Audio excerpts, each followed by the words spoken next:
What makes the most recent American war novel to come out different from its predecessors?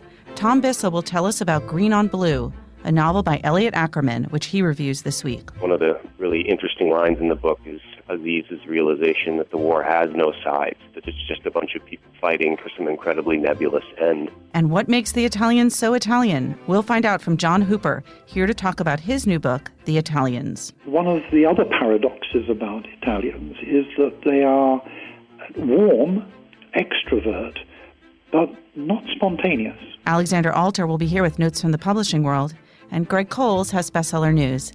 This is Inside the New York Times Book Review. I'm Pamela Paul.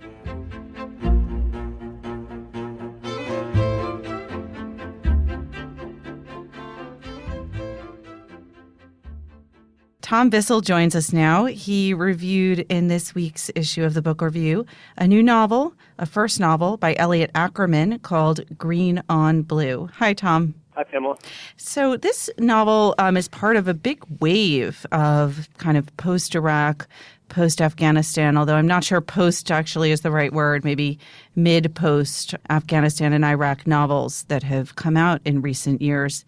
Where does this one fit in? Well, Ackerman's book is very unusual, both of the Iraq-Afghanistan batch of novels and in, I think, American literature itself, in that it's the only novel I can think of about an ongoing war told from the perspective of the enemy. And I'm going to put enemy in air quotes there because the main character, Aziz, like a lot of Afghans, has a pretty shadowy relationship to the various sides of the war. And, of course, one of the really interesting lines in the book is Aziz's realization that the war has no sides, that it's just a bunch of people fighting for some incredibly nebulous end. But Ackerman really tried to dive deep into the mind of someone who would find himself fighting for and against Americans at various times in the novel. And from that perspective, I really don't know anything else like it, and I'm very curious to see what kind of reception it's going to get from, shall we say, our literary right wing. Well, what kind of reception does it get from your wing? I really enjoyed it a lot. I write in my review how I started out reading it and sort of not liking it because it didn't have the sort of absurdist humor that I'd just come to expect from, the contemporary American war novel. Like even something like Matterhorn, which came out a few years ago and which is a book that I absolutely love, had that kind of baseline catch-22 absurdist energy in it because I think it's the only way for an educated person to process the, immense psychic break of the war can put a human mind through. But this book's very different. Its approach to the war is really straight-faced and really somber, and I sort of missed humor and absurdism at first, and I was kind of not liking the book.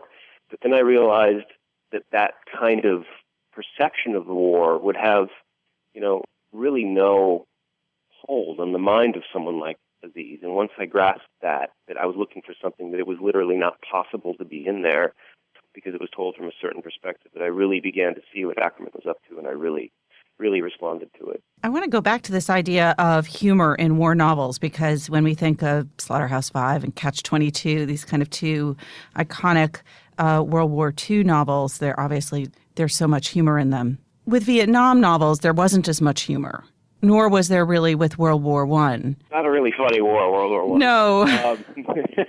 Although, was World War II very humorous? I don't know. Well, even like The Things They Carried by Tim O'Brien, which I don't think anyone would call that a funny book. There's some definite absurdist sort of elements in it. And I'm thinking of, in particular, the guy who he steps on a landmine and his remains get flung up into a tree and all his comrades have to stand there and look up at him. I mean, those kinds of images that are sort of nightmarishly comic, I guess. Mm-hmm. And going after Cachado, which is, that Fantasia that O'Brien wrote where the soldiers walk from Vietnam to, I think, Persia. I talked about the psychic break that war puts people through, and I wrote a book about the Vietnam War, about my dad's and my trip there. And one of the epigraphs I used for one of the chapters was something Richard Kapuscinski said, which is, a person who has been through a war is unlike a person who has never been through any war. They are not the same species of person. We should mention that the author, Elliot Ackerman of Green on Blue, is also a war vet. How does his experience inform the novel? Elliot Ackerman is a five-time vet. He had 5 tours of duty in Iraq and Afghanistan. He was pretty highly decorated. He was the lieutenant of a combat infantry unit. And recipient of a Purple Heart. Recipient of a Purple Heart and a Silver Star, so he was decorated for bravery and gallantry. And it's really very rare to see a soldier, even a sensitive one, to go through what he must have gone through and come out of the war with wanting a deeper understanding of people that he'd fought for and against. And if you look at something like Chris Kyle's book, the American Sniper book, which you just read in an increasing state of shock at that, apparently that this guy who just harbored no hesitation and not a single bit of doubt that everyone he'd killed were either animals or savages or evildoers. And I think, Kyle arrived at that position just for the sake of his own sanity, to sort of reckon with what he'd done and all the people he had killed. I think he needed that assurance. But Ackerman did something like way braver than that, which was to actually think about, people on the other side of his barrel and his patrols and his sweeps. And it's a really moving thing that he's done. And I think if more writers did it from all sides of a war, I think there'd be a lot fewer wars, which is something I say in the review. It's not a work of nonfiction. It is a novel. What is the plot of the novel, and who is the protagonist, Aziz? Aziz is a young man who his parents are killed by militants, Afghan militants or jihadist militants, and he and his brother sort of try to get work in a sort of mid-sized Afghan city, and his brother is pretty gravely wounded, really horrifically wounded, actually, and to keep him put up in a well-attended hospital, Aziz starts working for one of a number of really shadowy handlers, guys who really make the war run, whether by, moving stuff or scouting or moving munitions or moving food around or, stealing from Americans and selling to the militants. There's just a whole group, there's a whole layer of handlers in the Afghan war that I think Ackerman captures really well. And I can only imagine how many houses of these guys he sat in trying to broker deals. You can really, really tell that, there's a particular kind of actor in this war that Ackerman wants to get to the bottom of. And Aziz is at these guys' mercy. And he really shows how he progresses from like a pretty average young man in a war-torn country to becoming something approaching a hardcore militant himself. And one of the great strengths of the book is when you come to the end of it, even though Aziz is probably someone that would, do something pretty hideous to American soldiers, if it came down to it, you don't really feel like he's a horrible, evil doer. You kind of understand the psychic journey he's gone through, and you don't really blame him for being the way he is. And that's really to his credit. There is one, as you term it, sinister figure in the book, Mr. Jack. Who is he? Mr. Jack is like a special forces guy who walks around speaking Pashto that he obviously is very proud of, but other Pashtos speakers in the book sort of, look at him cross-eyed. Ackerman says he sounds like a pretty knowledgeable Afghan toddler when he's speaking in Pashto. Is Aziz a Pashtun? I think he is, yeah. Yes, he is, because he's an adherent of the code of honor that Pashtun people have to repay murder with murder. And this guy, Mr. Jack, sort of is trying to keep a handle on various militants and various sort of middle-tier war managers, and thinks he's doing a pretty good job of it, and eventually he and Aziz have a reckoning with each other. And I think the Daily Reviewer, Chikho Kakatani, sort of regarded Mr. Jack as kind of a caricature of a character, and I can totally see how she got there. But I thought he was an interesting person and the only American to be portrayed in such a dunderheaded way. I think you can sort of score some easy points as a writer doing that, but I also think he may have been a bit of an exorcism for Elliot Ackerman. I sort of saw Mr. Jack as some manifestation of Ackerman's own sort of frazzled confidence in trying to get a handle of the war as a soldier fighting there. Maybe I'm wrong, but that's how it felt like to me. There's a great line in your review, which I will just read. When it comes to judging creative work, identity politics is the revenge of the intellect upon the imagination, the perfect lens for someone who knows everything about art accept what it's for. Obviously, the whole question of appropriation comes up with the novel.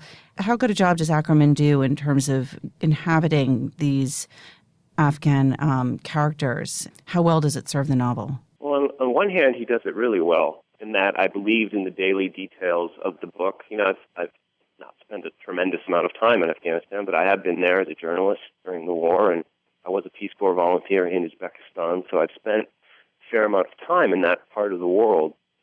And the daily details of lives and poor people's lives in particular in that part of the world, I felt were very convincing and rang very true to the books I'd read and the experiences I've had in Central Asia in particular. But the one part of the book that I call out in my review that I don't feel like he really did as deep a dive into was the sort of religious understanding of people like Aziz. Pretty extreme religious beliefs are normative in those cultures, and it would be very hard to find the gently questioning, secular-minded people in that particular country at this particular time, at that particular income and education level. And so while Aziz sort of speaks about, going to a madrasa and stuff like that, he doesn't really have much of a religious perception or consciousness at all, and I couldn't really decide if that was just a can of worms Ackerman felt like he didn't even want to get into. He felt that was too potentially alienating to his audience, which I think is a legitimate enough reason not to get into it, or if he felt like if he really did want to create, the one seemingly secular young Afghan militant like Aziz. I didn't know. That was the one question mark I had as to how deeply he plunged into Aziz's mind. And that's a question I still have, but I'm still thinking about him as a character, so that should tell you that he did something right. I'll just end with one other quote from your review. Elliot Ackerman has done something brave as a writer and even braver as a soldier. He has touched for real the culture and soul of his enemy. Is a pretty powerful statement, and as you say, will be interesting to see how the novel is received. I'm very excited to see that myself. Tom, thank you so much for joining us. Thank you for having me. Tom Bissell reviews Green on Blue by Elliot Ackerman this week in the Book Review.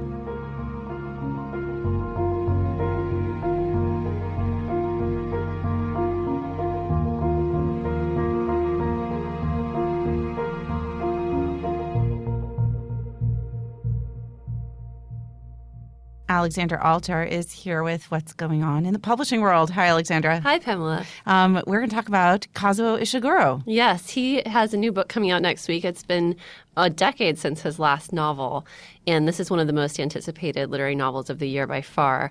What's interesting about it is I think it's going to be rather polarizing. It's a fantasy book. There's dragons, pixies, ogres. This is not what you expect from the author of Remains of the Day, and he's sort of known for his understated first-person style. This is a real stretch, and I actually got to meet him and interview him about the book, which he's sort of been mulling over for 15 years and really struggled with. I love your opening anecdote.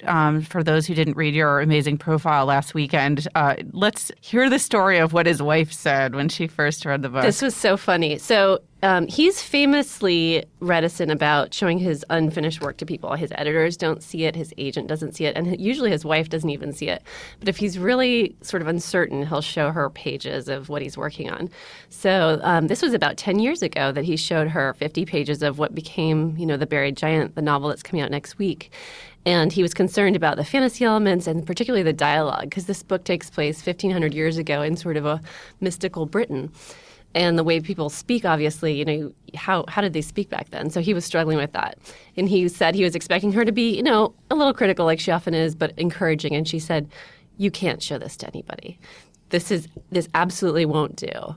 No one else can see this. This is a travesty, an embarrassment." And so don't ever show this to anyone. And he said he was quite depressed after that. He put the book away for about 6 years. He wrote a collection of short stories and wasn't sure that he would ever finish it. But what he really struggled with, and this was very fascinating to me because you wouldn't know this if you just picked up the book, was he came at it thematically. He really wanted to write about collective memory and how we deal with past atrocities as a society, or even memory in a marriage, and how sort of shared memories really shape our relationships and our communities. And it was something that he was looking at telling through some contemporary or past historical episodes. For example, France after the Nazi occupation. How did they deal with the fact that, some people were collaborators and some people were part of the resistance, and how did they come together? Each society, each cultural and historical element that he looked at, he thought, well, if I write about that, no one's going to get the bigger theme. They're going to think it's, he said this is going to look like a book about the disintegration of Yugoslavia. So, right. So he finally ended up at this, very bizarre sort of fantasy world, which is a way for him to explore those issues, but without pegging it to any real historical event. Many of his books deal with memory. And this fits in, I'm assuming. Absolutely, yeah. Larger... I think you could say all of them do. It's an obsession of his, and he's actually quite worried about his own memory and his own sort of mental capacity as he's aging as an author. He said that he finds when he looks back on his life, there's certain things that he's absolutely sure happened that then he'll look at the record of when he thinks it happened and it didn't. Of course, his wife says he's got a perfect memory, and particularly when it comes to film, he's got this incredible visual memory in his head of things that happen. But and two of his own books, of course, have been turned into quite incredible films. That's right. Yeah, Never and this one is optioned and... by Scott Rudin and Sony as well. So there's a chance that this could make it into theaters. You're right. He's been obsessed with memory and sort of how memories fade and get distorted and suppressed, and how we really often can't face up to the past. And in all of his previous works, he's addressed this through an individual. They're always first-person narrators, and that's a very sort of sophisticated way to deal with that, because you can, through the person's own experience, see what they're glossing over and things. But he really wanted to tackle it from a broader perspective and look at how communities and societies deal with memory. And so this is the first time he's really written in the third-person voice in a sustained way, and that was a challenge for him too. And you flew to England to meet him. This was your first time meeting him? This was the first time I met him. I've interviewed him in the past on the phone. He's extremely forthcoming about his process and how he, works through problems as a writer. He still writes everything in longhand in his first draft, and he goes through. He basically polishes it in chunks of 50 pages and then transcribes it to the computer. Usually doesn't show anyone unless it's his wife, who they've been together since before he was a writer. They met in 1979. What was he before he was a writer? He was attempting to be a singer-songwriter, and he was going around to these folk clubs and performing and sending his demo tapes to record companies and just getting rejected up and down. And he says that, while he failed in that career choice, it really shaped him as a writer, because he went through all these phases that novelists often go through. He had his autobiographical coming-of-age phase as a songwriter.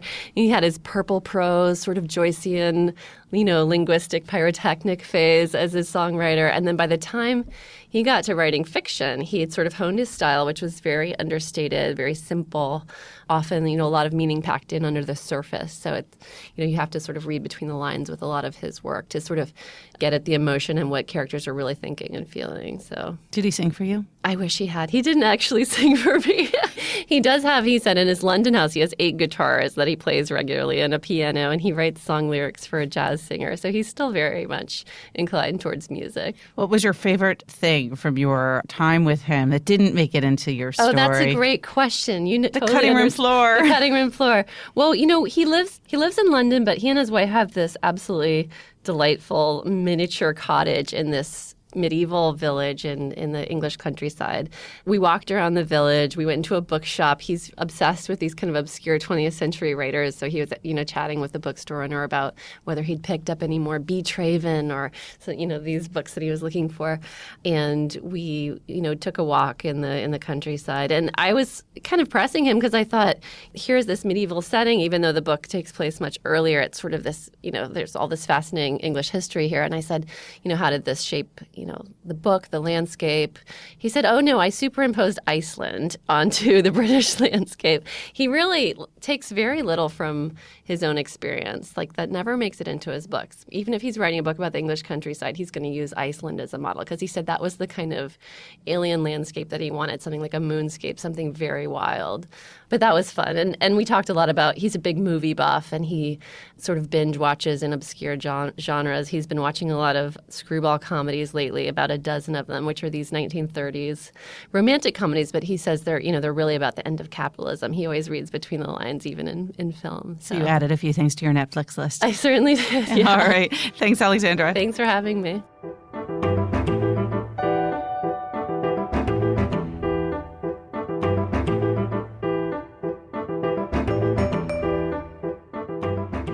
John Hooper joins us now from Rome to talk about his new book, The Italians. Hi, John. Hi there. So you are the Italy correspondent for The Economist, as well as the Southern Europe editor of The Guardian and The Observer. How long have you been based in Italy? Altogether, it is, I'm trying to work it out now quickly in my brain, 16 or 17 years, because I lived in Italy during the 1990s, but I was based here and I was traveling out a lot to other parts of the Mediterranean. And then I came back in 2003, so it's been really a long time altogether. Your book is called The Italians, not Italy, but The Italians. I'm assuming that's a very deliberate choice. Why did you call it The Italians? Because I wanted to make it clear that this was a book about people and about the society, that it wasn't a book about politics or economics, though I do touch on both of those subjects as I go through the book. It's not a travel book either. It's not about places. It's very much about the Italians themselves and trying to get at what makes them tick, why they are the way that they are, and trying to resolve some of the paradoxes that I and every foreigner who comes to live in Italy encounters. I think that when Americans at least think about Italy, one of the first words that comes to mind is tradition. We think of this as a very traditional society, but Europe in so many ways is in flux. How does this play out in Italy and among the people? Is this a society that's in transition? It is. It's very interesting that you should say what you've just said, because I think that is a more accurate perception than the one that many Europeans have of Italy, which is they see the flashy sports cars, they see the cutting-edge fashion, and they tend to think of Italy as being an avant-garde and very modern society. Though that view is now changing because people are becoming increasingly aware that Italy has not changed enough, that its economy has been stagnant really since the turn of the century. And in fact now the standard measure of prosperity, which is GDP per head, is actually back at the level of 1998. So that shows you just how far Italians have fallen back compared to other people in Europe who've been making advances over that period. And this is, to a large extent, because of an unwillingness to change, an attachment to tradition. And it's the best and the worst of Italy. I mean, it's on the one hand the reason why Italians have such wonderful food, because they keep on refining a way of cooking it that maintains a respect for tradition and for the ingredients that they use. On the other hand, it means that they've been very slow to adapt many of the aspects of their society. Just one example is that Italians have been more reluctant than almost anybody else in Europe to use the internet and to use computers, though they have embraced some other technologies, for example, cell phones. They've taken to those very happily, partly because I think it conforms with an oral culture. But the internet and computers generally no, and that has held back economic progress. There are many other examples that I could give of this, but society is in transition. I think it's because a new generation is coming up that is able to see that you've got a mixed tradition with modernity and progress. One of the biggest changes, it seems, is demographic. A number of demographic changes, but one that's really striking. We tend to think again of Italy as being very family-centric, with in a Catholic country and huge families with this big central figure of the mother. But Italy is shrinking and aging, right? And how is this tendency towards one-child families affected the country? You're right in what you say. The birth rate has fallen dramatically to the point that now the population is not replacing itself. It is technically a dying country without immigration. That's to say, more people are dying than are being born. And this reflects a number of different things. But primarily, I think the difficulty that Italian women have found in trying to play all the roles that are expected of them. So they're expected to be the carers of the older people in the family. They're meant to be wives and mothers and increasingly go out to work to earn the money that's necessary to keep the family in the situation to which it feels it's accustomed and to which it feels it's entitled. How are women doing in Italy relative to other European countries, to France and Spain? Is there any progress in terms of women in the workplace and gender equality? The rate of women in the workplace is one of the lowest in Europe. So the answer to your question is poorly, but there are signs of improvement lately. And indeed, I entitled the chapter on Italian women in the book, Le Italiane, changing attitudes, because I think that they are changing. After a long period in which they were stalled, there came a moment that actually coincided with the scandals over Silvio Berlusconi's sex life, the scandals over the then Italian Prime Minister's bunga parties in which he invited lots of young women around to entertain him. This really had a big impact. There came a moment when you felt that Italian women were just saying, basta, this is humiliating and we're not going to have any more of it. And the politicians have reacted to that. And at the last election, there were many more candidates. And we now even have a government in which half the ministers are women. But having said that, I'm not sure how much deeper it's going to go, because the politicians are one thing and society is another. And in many areas, women have been held back, and practices and attitudes persist in Italy that have died out elsewhere, including elsewhere in Latin Europe. I know you said the book isn't primarily about politics, but since you brought up Berlusconi, I have to ask, because it's such a mystery, at least to me, how the Italian people could keep electing him, scandal after scandal after scandal. Is there something about the Italian population, or does it have to do with who votes in Italy? I think there are several reasons for it. I mean, one of them is that he does have enormous media power, control of 3 television channels, in a country where still a large proportion of the population, because they're not embracing the internet in the same way as in other countries, take their news from television. That's unquestionably very important. Berlusconi is a brilliant communicator.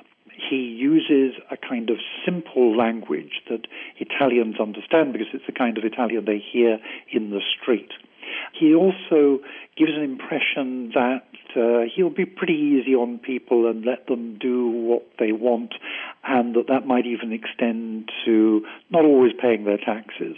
Though in fact, under his governments, they actually rose. I think also he gave to people an image of the self-made man, which went down very well.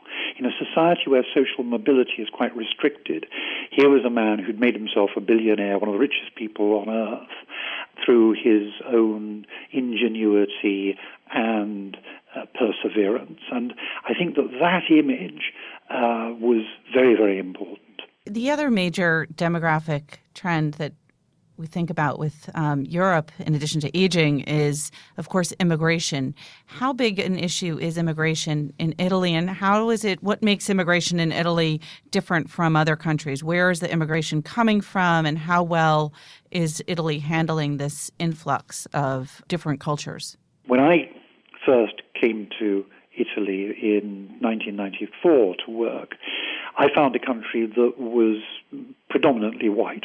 That is not true today. It has changed many aspects of society, and I think that one of the difficulties is that it's been so sudden that Italians have not had the time in which to change many of their attitudes, and that can exacerbate the situation because it means they don't have a sensitivity to racial issues that has been allowed to develop in other countries like Britain over a much longer period. One of the things that it's doing is to make for example, the pension system a bit more sustainable because it's bringing in more people of working age whose contributions to the social security, the welfare system, are allowing the non-working population to draw their pensions. And in many other ways, it's making a very positive contribution. For example, family bonds in Italy remain remarkably strong, despite the smaller families. And people are very reluctant to put the older members of their families into care homes or senior citizens' homes. And what the Italians have done is to recruit modestly paid immigrants to fill the gap. And one of the sights that you frequently see on the streets of Italy is an elderly Italian walking along rather slowly on the arm of perhaps somebody from the Philippines or the Cape Verde Islands or Nigeria or wherever. These people are called the badanti, carers. When people talk resentfully about immigration, they need to bear that in mind. And in some areas of the country, they are also reluctant to talk negatively because Italians themselves were emigrants until relatively recently. Many went abroad in the late 50s, early 60s. There's almost no family in southern Italy which doesn't have some member somewhere who left the country. We've been talking about very serious matters here, but there's a lot of fun in the book, and especially when you look at the table of contents, there are all these kind of intriguing little subtitles and titles you have, and I just want to touch on a couple of them. One chapter is called Gnocchi on Thursdays. What's that about? Yeah, that's about tradition. Here in Rome, when you go into any eatery on a Thursday, however modest or however illustrious, you will almost certainly find that there are gnocchi on the menu, but only on a Thursday. If you hesitate to eat gnocchi that day, people look a bit disappointed. They look a bit let down because eating gnocchi on Thursdays is what you do, but almost nobody knows why. I've asked many Romans, and they have no clue. I found an old saying which suggests that people ate gnocchi, which are very filling, on a Thursday because they knew that the lean day in which they would eat fish or vegetables, Friday, was coming next. But nobody really knows, and it's just a tradition that exists because a tradition exists. You also have a chapter, people who don't dance. Do Italians not dance? They go to discos, yes. But one of the things that strikes me is that Italians do not spontaneously break into dance in the way that most Mediterranean people are capable of doing. You think about flamenco in Spain, dances that exist in Greece or in North Africa. I use that as an example of the lack of traditional dances that are anything but extremely structured in most parts of the country, as an example of reserve, because I think that one of the other paradoxes about Italians is that they are warm, extrovert, but not spontaneous. they're people who, by and large, there are obviously exceptions to this, but who are calculating the angles. They are making sure that before they speak, they have thought whatever it is through properly. And that's because in a society in which things are complicated, a society that has quite a high presence of organized crime, and for many other reasons, Italians need to hesitate. They need to be cautious. A book which bore the same title was back in the 1960s, Luigi Barazzini's The Italians, an excellent book. Some of it now is outdated. There's a wonderful passage there in which he talks about Italians going through life like scouts, testing the ground, looking for hidden traps. And I think that, if nothing else, is as true today as it was when it was written. All right. Well, I feel like it is Thursday here as we're talking, and I feel like going and getting gnocchi now, premeditated gnocchi. John Hooper, thank you so much. Thank you, Pamela. The book, again, is The Italians.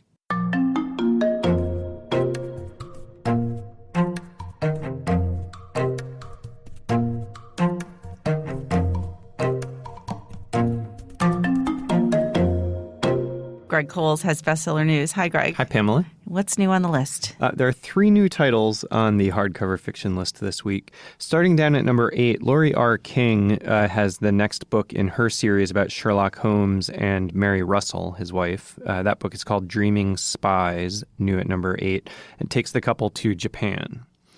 Then at number 7, Alison Pataki, the daughter of the former New York governor George Pataki, has her second historical novel. It's called The Accidental Empress, and it is about the wife of the Austro-Hungarian Emperor Franz Joseph. People able to read things into this about New York politics, or maybe not so much? I don't know. Yeah, people did try to do that with her first book, which was called The Trader's Wife, and it went back to Benedict Arnold. I think at this point, Alison Pataki has distinguished herself enough in her own career, and George Pataki is maybe not as relevant to the national discussion anymore, so people aren't making those connections. Then finally, on the hardcover list this week, new at number 5, Richard Price, writing as Harry Brandt, has his new crime novel, The Whites. That is new at number 5. And that was reviewed on our cover. By Michael Connolly. And then still at number 1 is The Girl on the Train. Yeah, it is chugging along, you might say.